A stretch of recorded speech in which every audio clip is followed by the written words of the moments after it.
जो अभी ऑपरेशन सिंदूर शुरू हुआ, मोदी जी ने कहा कि ऑपरेशन सिंदूर के जरिए आतंकवादियों को सजा मिलेगी, हिंदुस्तान के लोगों को न्याय मिलेगा, पहलगाम के पीड़ितों को न्याय मिलेगा। तो शुरू हुआ और अचानक उस पर रोक लगी। ट्रंप कहते हैं कि रोक जो है हमने इसलिए लगा दिया ताकि ये दोनों परमाणु हथियार वाले देश है और दोनों के बीच में अगर जंग छिड़ जाती तो पूरी दुनिया को खतरा था। तो अगर ट्रंप बोलते रहेंगे, 8 बार बोल चुके हैं, और मोदी जी खामोश रहेंगे तो दुनिया तो ट्रंप पर ही भरोसा करेगी। दुनिया को लगेगा कि ट्रंप ने ही किया है। तो भारत की जनता तो जानना चाहती है कि आपने शुरू ही क्यों किया था ऑपरेशन सिंदूर, और अगर शुरू किया तो आप अचानक 3 दिन 4 दिन बाद ट्रंप के कहने पर इसको क्यों रोक दिए। और भाजपा के लोग प्रचार करते रहे कि विदेश में, दुनिया में भारत का डंका बज रहा है, विश्व गुरु है। और जिस समय भारत के सामने इतना बड़ा संकट खड़ा हुआ, पूरे विदेश दुनिया में हम बिल्कुल अलग थलग पड़ गए, कोई हमारे साथ खड़े नहीं। तो आपकी विदेश नीति पूरी तरह फेल कर गई। प्रधानमंत्री मोदी 2 दिवसीय दौरे पर बिहार आ रहे हैं। बिहार में वो पटना एयरपोर्ट का उद्घाटन करेंगे। इसके अलावा अगर बात करें तो बिहटा में नए एयरपोर्ट का शिलान्यास करेंगे। साथ ही साथ विक्रमगंज में कई करोड़ परियोजनाओं का सौगात देंगे। देखिए, शाहबाद के क्षेत्र में प्रधानमंत्री मोदी का बड़ा कार्यक्रम है और देखिए शाहबाद के क्षेत्र में जिस प्रकार से एनडीए को 2020 में काफी नुकसान हुआ था, 2024 के भी लोकसभा चुनाव में भारी नुकसान हुआ था। ऐसे में प्रधानमंत्री मोदी का जो कार्यक्रम है शाहबाद के क्षेत्र में, इससे कितना फायदा होगा, वहाँ का समीकरण कितना बदलेगा। अगर बात करें वहाँ पर भाकपा माले के दो सांसद हैं, कई विधायक हैं, तमाम बिंदुओं पर खास बातचीत करेंगे। हमारे साथ बात करें भाकपा माले से राष्ट्रीय महासचिव दीपाकर भट्टाचार्य जी है। सबसे पहले प्रधानमंत्री मोदी के बिहार दौरे को कैसे? अभी सामने चुनाव है, जब चुनाव आता है तब मोदी जी आते रहते हैं, इसीलिए इसमें तो कोई बात नहीं है आश्चर्य की, मोदी जी आएंगे। बाकी सारा काम छोड़कर कभी बिहार आते रहेंगे। विक्रमगंज में उनका कार्यक्रम, शाहबाद के क्षेत्र में कार्यक्रम है और जिस प्रकार से नुकसान 2020 के चुनाव में भी हुआ, 24 के लोकसभा चुनाव में भी हुआ, क्या लग रहा है कि 25 में सवाल हमारे समीकरण लिए कुछ देखिए, बदलेगा? भाजपा का क्या नुकसान हुआ, फायदा हुआ, वो हमारे लिए सवाल नहीं। सवाल है कि शाहबाद का जो पूरा इलाका है, उस इलाके के लोगों की जो लंबित मांगे हैं, उस पूरे इलाके में आप जाइए तो सोन नहर का इलाका है, उसके आधुनिकीकरण का सवाल इतना पुराना सवाल है, अभी तक सरकार कुछ नहीं कर रही। कदवन जलाशय, इंद्रपुरी योजना, उस पर सरकार कुछ नहीं कर रही। डालमिया नगर में वो, उससे बिहार की औद्योगिक पहचान बनती थी, अब वो बिल्कुल वीरान पड़ा हुआ है और वहाँ एक रेलवे कारखाना बनाने की बात थी, सरकार कुछ नहीं कर रही। तो हमारा तो सवाल है कि पूरे शाहबाद का जो इलाका है, मगध का जो इलाका है, उस इलाके के विकास को लेकर के हमारे सारे सांसद, माले के 2 सांसद हैं, राजद के भी हैं, बक्सर से सुधाकर जी, आपके मनोज राम जी है, कांग्रेस के सासाराम से, चारों सांसद ने मिल करके प्रधानमंत्री से ज्ञापन देने की कोशिश की। प्रधानमंत्री ने समय नहीं दिया, आधा घंटा बैठा करके उन्होंने मिले नहीं, तो मिले नहीं। संसद में भी हमारे लोगों ने उठाया, कोई जवाब नहीं दिया। यहाँ जब आ रहे हैं तो सरकार ठोस घोषणा करे, हम तो इतना ही कह सकते हैं, सरकार इस पर ठोस घोषणा करे। और सरकार को याद दिलाने के लिए 28 तारीख को पूरे शाहबाद के इलाके में हर प्रखंड में इन मुद्दों को लेकर के लोग धरने पे रहेंगे, ताकि सरकार कम से कम इतना ये ना कह सके हमें याद नहीं था। याद दिलाने के लिए जनता बिल्कुल इस समय सक्रिय है। दूसरा बड़ा सवाल है कि शाहबाद का जो इलाका है, उसका एक राजनीतिक ऐतिहासिक परंपरा है। वो कुंवर सिंह का इलाका है, 1857 का इलाका है, हिंदू मुस्लिम एकता का इलाका है।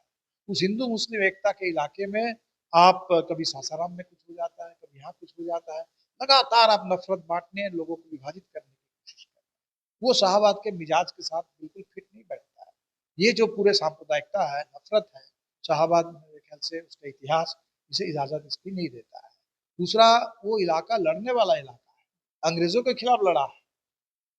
कुंवर सिंह उस उम्र में हथियार उठा लिए, तलवार उठा लिए अंग्रेजों से लड़ने के लिए, देश को आजादी दिलाने के लिए। और अब मोदी जी अमेरिका से लड़ने का समय आ गया है, वहाँ खामोश है। अमेरिका एक के बाद एक हिंदुस्तान को लगातार, हमारी आजादी को, हमारे संप्रभुता को, वो लगातार एक तरीके से ये मजाक बना रहा है। हमारे नौजवानों को वहां से घुसपैठी कह करके, उनके हथकड़ी पहना करके, डेरी डाल करके उनको भेजा जा रहा है। मोदी जी खामोश रहते हैं। अमेरिका का सामान भारत के बाजार में ज्यादा बिके, भारत का सामान अमेरिका में कम बिके, इसके लिए भारत सरकार पर दबाव है कि टैरिफ कम करो, और अमेरिका टैरिफ बढ़ाते जा रहा है भारत के सामान पर। इस पर मोदी जी खामोश रहते हैं।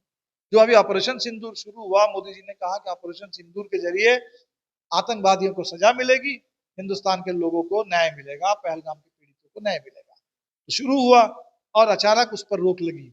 ट्रम्प कहते हैं कि रोक जो है हमने इसलिए लगा दिया ताकि ये दोनों परमाणु हथियार वाले देश है और दोनों के बीच में अगर जंग छिड़ जाती तो पूरे दुनिया को खतरा था और इसलिए हमने रोका। तो पूरे मोदी जी ट्रम्प को मित्र बताते हैं। तो अगर ट्रम्प बोलते रहेंगे, 8 बार बोल चुके हैं, और मोदी जी खामोश रहेंगे तो दुनिया तो ट्रम्प पर ही भरोसा करेगी।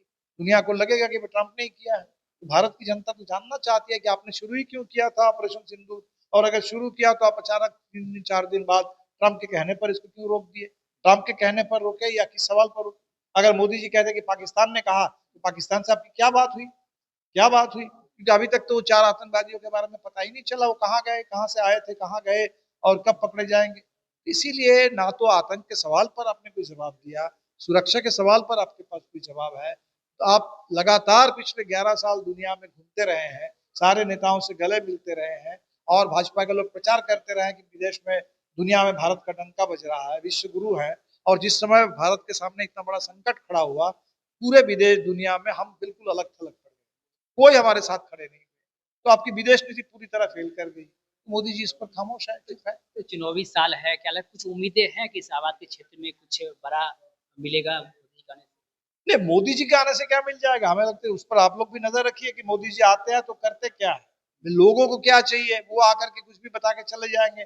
आज कोई हवाई अड्डा बनाएंगे और कल उस हवाई अड्डे को दे देंगे अदानी को, उससे क्या फर्क पड़ जाएगा? बिहार को क्या चाहिए था? बिहार को चाहिए रोजगार, बिहार को चाहिए 65% आरक्षण, बिहार को चाहिए सोन नहर का आधुनिकीकरण, बिहार को चाहिए कि भाई ये जो बिहार का एपीएमसी कानून सबसे पहले आपने खत्म कर दिया, मंडियों को खत्म कर दिया, बिहार में फसल किसान से उचित कीमत पर खरीदी जाए समय पर। तो बिहार जो चाहते हैं, हमारे सिंचाई की सिस्टम है उसको ठीक करो ताकि खेती बढ़िया से बिहार में चल सके। बिहार की जो मांगे हैं, अगर उन मांगों को लेकर सरकार कुछ नहीं करती, पटना के नौजवान कहते हैं कि हमारे विश्वविद्यालय इतना पुराना है, उसको केंद्रीय विश्वविद्यालय का दर्जा मिले। तो आप मोदी जी आकर के कुछ भी बात करके चले जाएंगे, कोई योजना बताएंगे और 1000 करोड़ सुना दिया जाएगा, इतने 1000 करोड़ का सौगात मिला है। अरे बिहार के लोग 6000 से कम आमदनी पर जिंदा रहते हैं, 94 लाख परिवार, करीब 1 करोड़ परिवार 6000 से कम महीने की आमदनी पर जिंदा है, कर्ज का बोझ है उनके ऊपर, उनके लिए क्या होने वाला है?